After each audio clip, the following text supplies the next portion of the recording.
Ukraine's President Volodymyr Zelensky called on Friday on Europeans to stay united and impose a much lower price cap on Russian oil than many were considering. G7 and European Union diplomats have been discussing a price cap on Russian oil of between $65 and $70 a barrel, with the aim of limiting revenue to fund Moscow's military offensive in Ukraine without disrupting global oil markets. There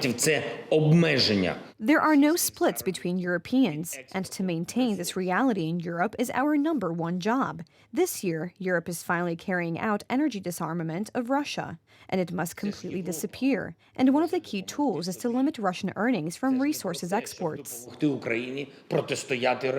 Zelensky told a conference attended by the presidents of Poland, Lithuania, Latvia, and Romania in Kaunas that a cap at such a level would not be enough. Such words sound more like a concession to Russia, he said.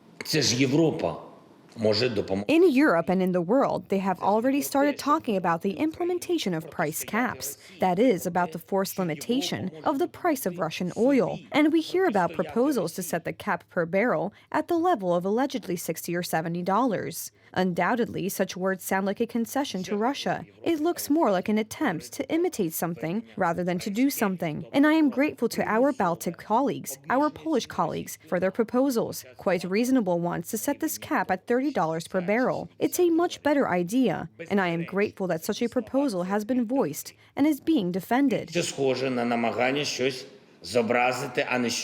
Poland has said it wants the cap to be set at $30 a barrel, arguing that with Russian production costs that some estimate at $20 per barrel, the G7 proposal would allow Moscow too much profit. Lithuania and Estonia backed Poland. Earlier, U.S. President Joe Biden said that price caps on Russian oil being proposed under the Group of Seven Nations G7 scheme were in play, adding that he had spoken to Treasury Secretary Janet Yellen on the issue. Yes, matter of fact, I just had another drawdown. I signed another drawdown of over $300 million.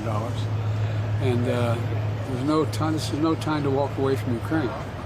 Not at all. Now, we had a lot of talk in this last election about whether the other team is going to continue to support Ukraine. I still believe there's enough support there. The Biden administration sees the price cap as a way to cut oil revenues for Russia, a major source of its funding for its war against Ukraine, while keeping Russian oil flowing and avoiding price spikes. Biden also mentioned the latest presidential drawdown, valued at up to $400 million, intended as aid to Ukraine's defense needs.